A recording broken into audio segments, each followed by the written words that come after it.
I've been reading Gravity's Rainbow for the past 2 months, slowly chipping away at it, some days feeling enthralled by Pynchon's prose, and other days utterly lost at sea, don't know what the hell is going on. So now that I've finished the book, I want to discuss my thoughts on it, the takeaways that I had, things that stood out to me, things that I struggled with, because if you read the book, you know how perplexing and sprawling it is, and so this isn't going to be a review. It's not going to be a in-depth look at the plot and the characters and all of that.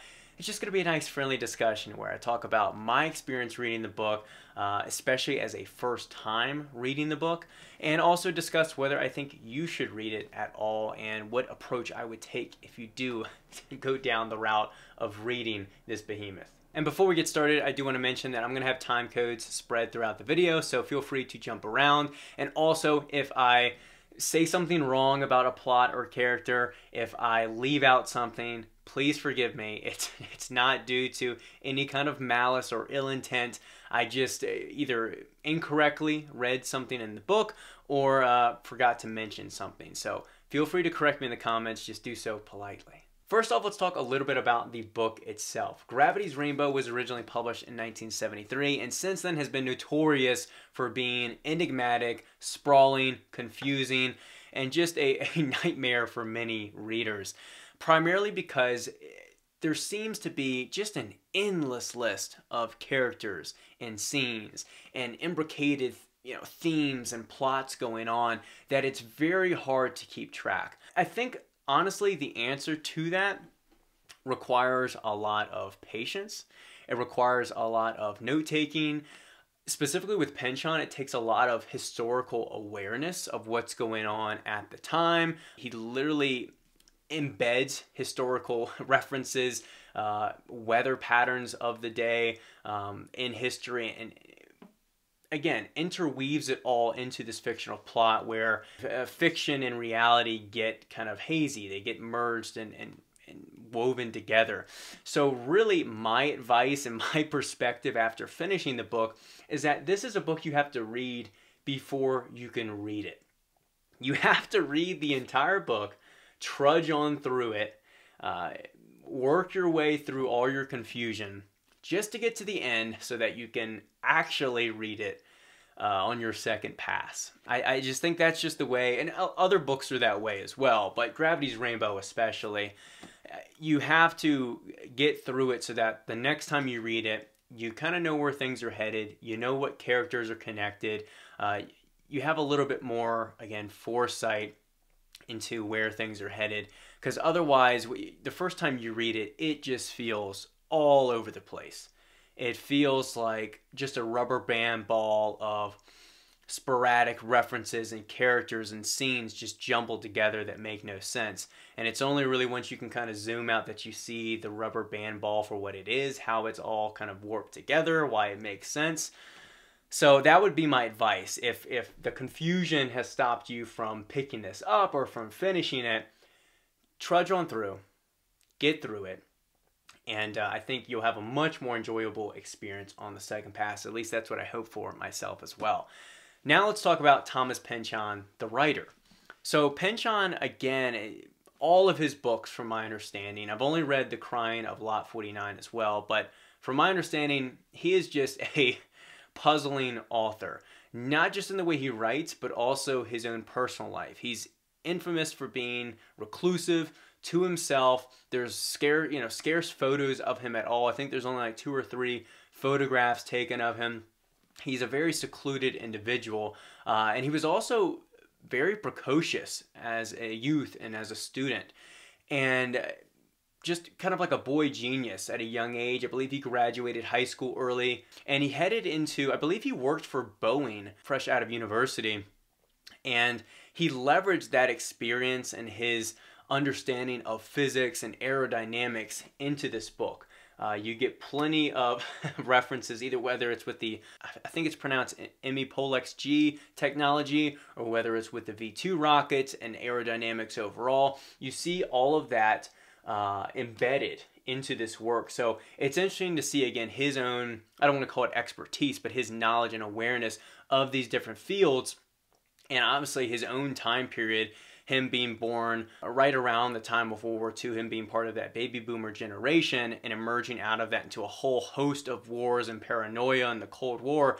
You see all of that put into this book. Which that leads me to also talk about some of the important historical references and just general sentiments of the time, the zeitgeist of the time that this book was written.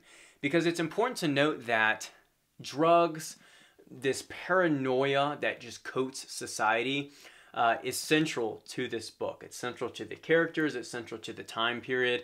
And reflecting back, you can see why a lot of things they didn't know at the time that we do today. For example, that the CIA was testing its own citizens with LSD, with Operation Midnight Climax, that they were trying to instigate conflicts or kind of overthrow, I believe it was, the Cuban government with the Operation Northwoods, that there were a number of LSD and different drug experiments going on. You had the hippie movement, and the government and CIA were trying to discredit that. You also had the Gulf of Tonkin incident that was a false flag that led to the Vietnam War. So you have a lot of, I don't even know where to begin. You have the military-industrial complex put into this book. You have this distrust and paranoia surrounding this elusive they or the government. You have war just being this commercialized thing where it's driven for profit and it's just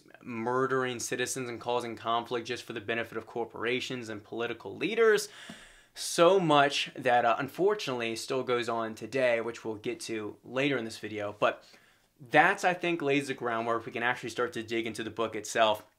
I think that lays the groundwork for why, how, what was written, and how that all ties into Gravity's Rainbow. Now, the question that you're probably wondering is, what is Gravity's Rainbow even about? Is it about erections? Is it about V2 rockets, sadomasochism, World War II? The answer is yes. It's about all of that and a lot more. It's puzzling, it's obscure. I've already mentioned all of that, so I'm not going to rehash that any further. But to try and summarize the book, I'll say it mostly centers around a main character named Tyrone Slothrop. And Tyrone is going on a number of bizarre quests, has a number of sexual encounters, goes on a number of military operations all around Europe, and essentially he's trying to do a few things. He's trying to understand his path and these studies or experiments that were done on him in his youth. He's trying to understand his identity today. He's also trying to understand what this rocket development of this 5-0 rocket is, these V2 rockets, this Captain Blacero he hears about, and a whole lot more is going on. He's dealing with paranoia and this, again, elusive they that just hangs over him, that they are out to get him, they set him up. He even has his own dad, he believes, is trying to kill him at a number of times. So essentially it follows that main character, Tyrone Slothrop, but you're also introduced to a whole host of characters that have their own ambitions and aims that they're trying to achieve. You have Captain Blacero, who I mentioned earlier, this sadomasochistic Nazi that he's working on this development of this rocket. You also have Katya, I believe is how it's pronounced in Dutch.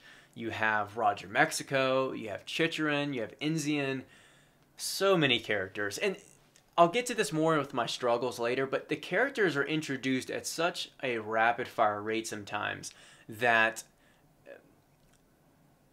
Pynchon introduces them like in one sentence as if you've already known them. He introduces characters and uses their names as if you've spent chapters getting to know so-and-so character and you should understand what's going on. So that's one thing that just happens to you, and you get thrust into all these bizarre scenes and people wearing costumes and different scenarios and overlapping characters that you just don't know where you're at, who's talking, where you're going sometimes. At least that was my experience. And that's where, again, notes really come in handy. And also there's a lot of great, there's a lot of great Gravity's Rainbow guides out there that you can kind of tandem read with the book that will help you a lot. I kind of just jumped in blind. So that was my mistake, I guess. But yes, to draw in the plot, again, one more time, it's this non-linear plot, so you're jumping back and forth chronologically. You're getting introduced to a slew of characters, a slew of different bizarre, quirky scenes and situations. And the main two plot lines, again, that you're following, or key elements that you're trying to keep an eye on, is Tyrone, and you're also watching the development of this rocket, which you finally get kind of this climactic moment towards the end of the novel where the rocket has been developed and is preparing to launch. But that's essentially a very rough, very loose description of what's going on, but obviously that doesn't touch on the key themes, the messages, the symbols, the representation, all that makes the novel. That's what we're going to get to now. The first theme within the book I want to talk about is war as a business. Pynchon does a fantastic job at articulating and exemplifying the military-industrial complex. That war is not just good guys versus bad guys, nation versus nation. It is a lot more complex than that. There are corporations, there are individuals that are profiting off this war. And unfortunately, we see that today, whether it's Raytheon, Lockheed Martin, Boeing, these different companies that when the U.S. or other nations are in conflict, when they're in war, when weapons need to be made, they're doing great. Their executives, their CEOs, they're doing great. Business is booming. So that incentivizes them to lobby and to keep wars going, to kind of make these forever wars.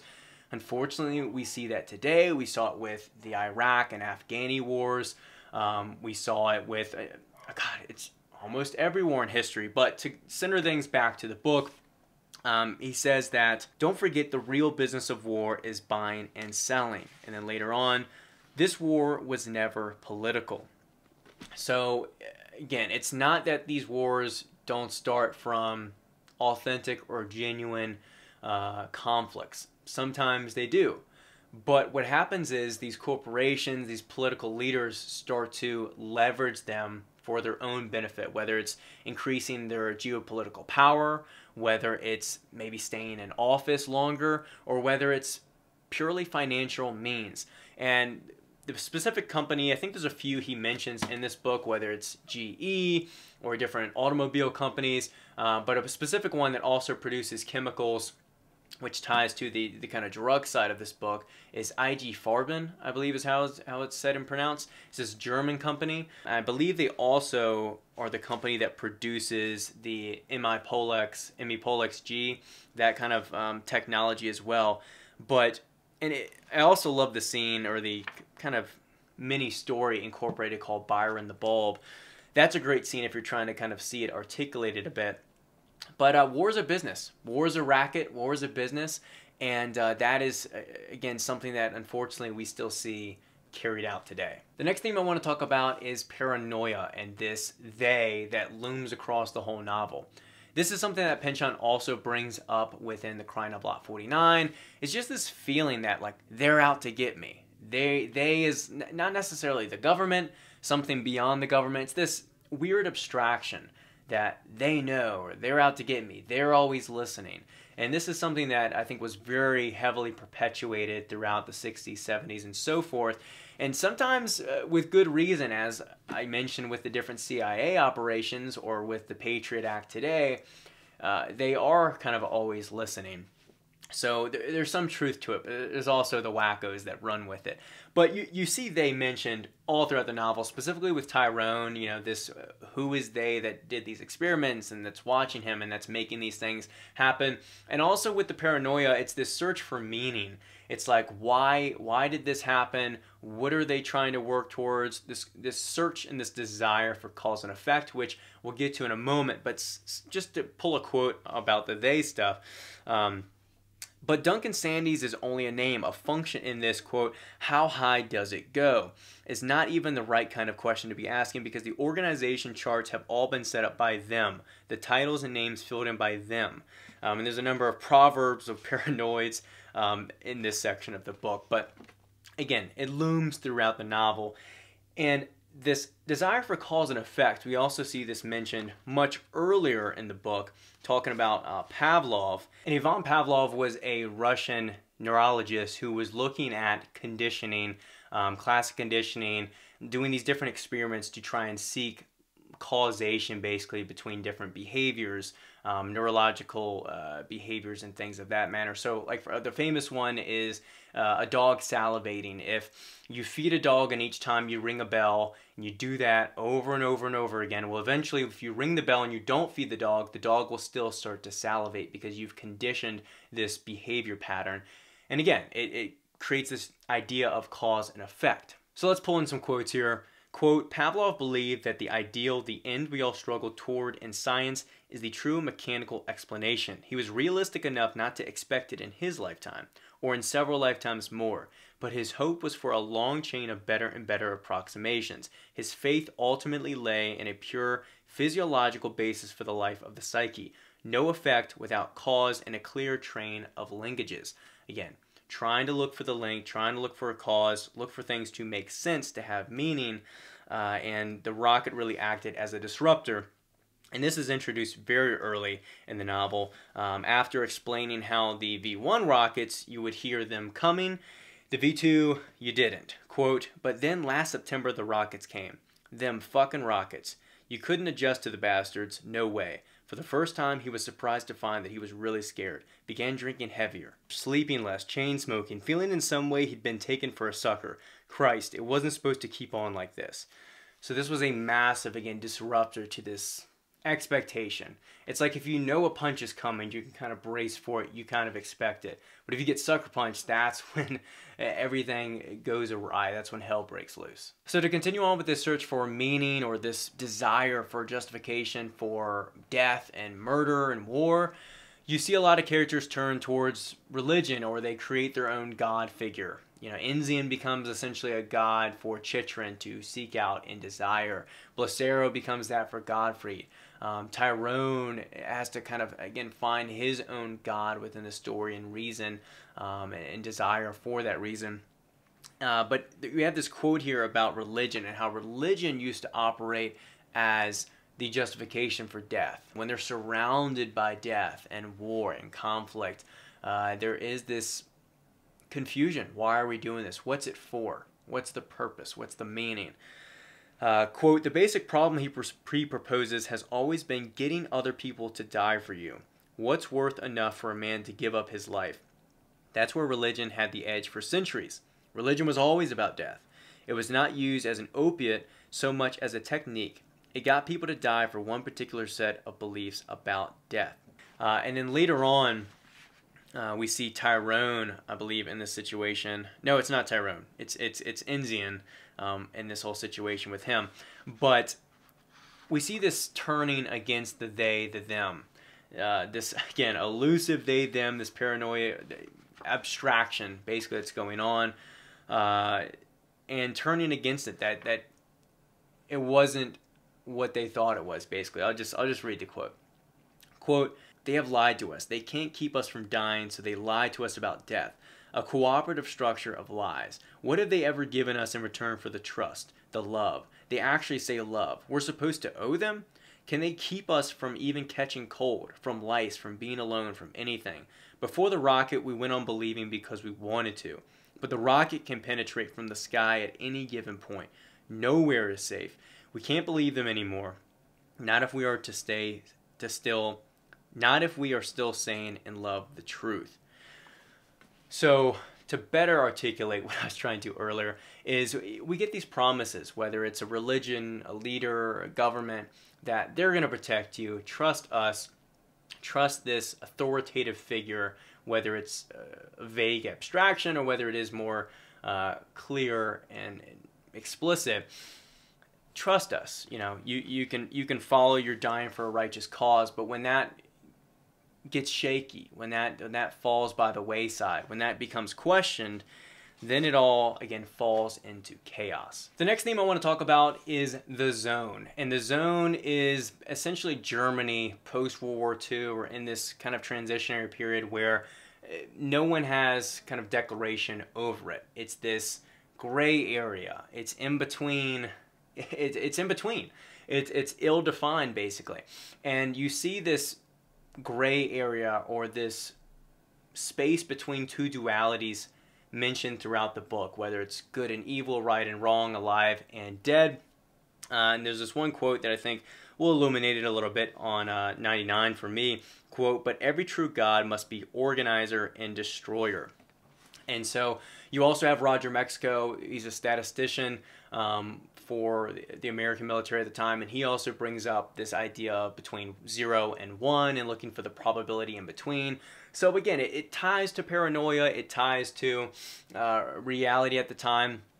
But there's just this existing between dualities, nothing ever being certain, nothing ever being definite one way or the other, that, again, is just a sentiment that coats the whole novel, that bleeds into other themes that we've discussed already.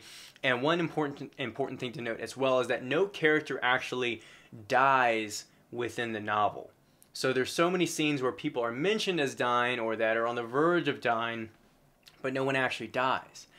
And so that also keeps you stuck into this position of not being dead, but obviously not being born either, kind of, again, stuck in this limbo. And the last thing I want to talk about is the rockets and the technology and this interplay between humanity and technology and how it's pushing us towards our mission of death. It's pushing us and making us better and better at war, better at murder, better at annihilating each other, ourselves. And this is one of my probably more favorite sections within the book. It was later in the novel. And I'll just begin with this quote. And I actually think this is a great example of how beautiful and eloquent Pynchon's prose can be. But other times leading up to this section and throughout the work, he can be a bit confusing and verbose, long-winded and scattered. But this is a great example of where he really shines.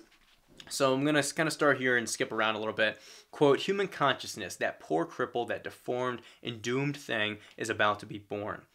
This is the world just before men, too violently pitched alive in constant flow ever to be seen by men directly. They are meant only to look at it dead in still strata, transputrefied to oil or coal." A little bit further down. "So we, the crippled keepers, were sent out to multiply, to have dominion. God's spoilers, us, counter-revolutionaries. It is our mission to promote death. The way we kill, the way we die, being unique among the creatures, it was something we had to work on historically and personally, to build from scratch up to its present status as reaction, nearly as strong as life, holding down the green uprising, but only nearly as strong." So we're just getting, unfortunately, better and better at exterminating species, at killing each other, at creating mass destruction, mass murder. And technology is kind of the tool that we wield this promotion of death with. And technology, as it gets better, as the rockets get better, as nuclear weapons emerge, there's just greater and greater potential for death. And that's what the rocket symbolizes throughout the novel, is this looming presence that death is right on the horizon, that it's right there, and that we're the creators of it. We're the organizers and the destroyers, that we've spoiled what God or nature, the universe has given us, and we are just pushing ourselves closer and closer to the cliff, to the point of no return, to the point of annihilation. And tying in this idea of the rocket symbolizing death, tying in Tyrone and tying in his erections and his youth and the experiments that he was involved in, we have here later, quote, "There never was a Dr. Jamp," opines world-renowned analyst Mickey Wuxtry. "Jamp was only a fiction to help him explain what he felt so terribly, so immediately in his genitals for those rockets each time exploding in the sky, to help him deny what he could not possibly admit, that he might be in love and sexual love with his and his race's death." So make of that what you will, whether you want to run with the emphasis on the race's death, or this pleasure that we get out of death and pain, the sadomasochism that is spread throughout the novel, or that paranoia that goes on to the fiction of this doctor. And the last two things I want to mention in terms of death and these rockets and technology is there's a great scene or section early on talking about the dodo birds and how we kind of came and exterminated those. That's a beautiful scene. I won't spend too much time again on that or a quote, but you have that as well. And then also, I won't speak to it in much depth just because I don't have much depth to pull from. But the again, if I pronounce it wrong, please forgive me. Pollex G, this technology that Gottfried ends up getting wrapped in this suit. I guess spoiler alert, before he gets put into the rocket at the end. That technology is also used for a variety of other things. But again, it's this innovation of humanity, the ability to innovate, to create better and better technology that also fuels our brutalistic natures and our brutalistic nature and our immoral tendencies and our evil nature, basically. All right, now let's talk about what I hated about the novel, or what I struggled with is perhaps a nicer way to put it. One thing that just stands out to me immediately is I hated the songs. Maybe that's a hot take, maybe it's an unpopular one, and I understand some of the songs actually were kind of funny. Some of them were definitely carrying on a certain message that I either sometimes understood or sometimes, went over my head. So I'm willing to admit some of that. But the songs were just constant. Almost every scene or chapter I feel like had some kind of song or chant or riddle or something mixed in that just felt like Pynchon fulfilling his own interest with that. I don't know. I just didn't feel like they didn't. I feel like they didn't pertain that much to the plot. Like he could have gotten rid of like 80% of those little poems and songs, and the book would have been the same, if not better. But I knew going into the book that there would be some of that. He does it in The Crying of Lot 49. There's a ton of songs in that as well. But I didn't like the songs. The other thing I struggled with was just how, again, I'm going to keep using the word just because I think it's accurate, sprawling the novel is. There are so many characters. I was telling my wife, there's like one scene where he mentioned these like Argentinian soldiers, and then the next sentence he's calling them by name as if you already know who they are, and then they never appear again like one paragraph later. There's so many characters introduced, there's so many scenes, locations, technologies, companies, that it is so hard to keep track. And I think about 250 pages in, I kind of just said, what the hell. I still read with intention, but I stopped getting fixated on certain things because I was like, this is just, I'm never going to finish the book if I do that. And also, I felt that you sometimes get lost in the micro. So this book does a phenomenal job at zooming in and zooming out in a way. Like if you zoom in on any particular person or scene, you can extrapolate something out of it. If you zoom out, you can also make a number of extrapolations, as I'm doing in this video.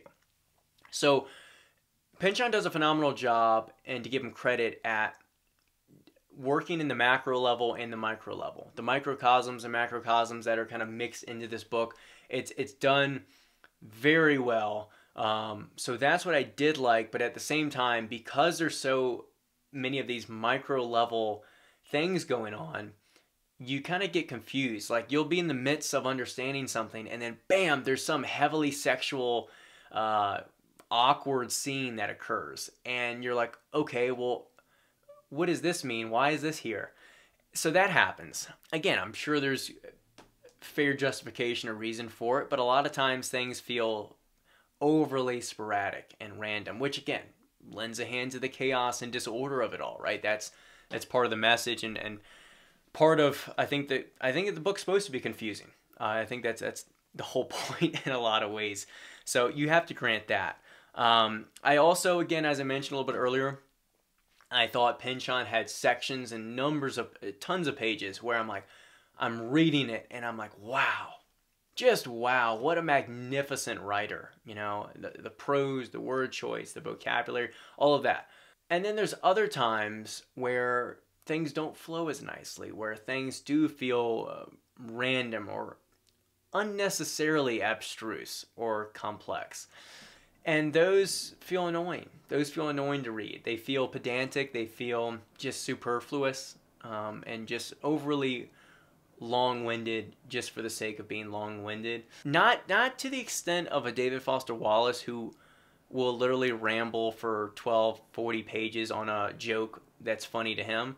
Not quite that way, but there's a little bit of that overextending a certain thing at times. I guess I'll leave it at that. But I will tell you what, overall the book, it made me sad to finish it. There's a number of scenes, as I mentioned earlier, that Byron the Bulb, and a number of other scenes and characters that I found highly entertaining, moments where I was cracking up or laughing or mentioning it to my wife. And that made me really sad to finish the book. I spent almost a full 2 months with this. It's a long time to spend with a book, reading it every day, and I think, again, I didn't find myself attached to characters in the way that I usually am with big books, but I did find myself attached to the world, attached to what was going on. And so as I was getting closer to finishing the book and reading the last few pages, a little bit of bittersweet. So that leads me to whether you should read the book at all. Yes, of course read the book. Just know that going in, you will be confused, you will be befuddled, you will be perplexed, flummoxed, frustrated many times throughout reading this book, but it's fun. It's a fun read. It's an interesting read. It's definitely pertains well if you're interested in the time period as well, of this era of paranoia and drugs and wars that were going on at the time. It's an interesting period in American and world history in general. And Pynchon also just feels like a writer everyone should read. No matter how confusing, he has a special place, I think, in history, and stands alone in a number of ways. And it's Gravity's Rainbow. You gotta read it. So that would be my suggestion, is go for it. Don't stress the trivial matters. Don't stress the little details.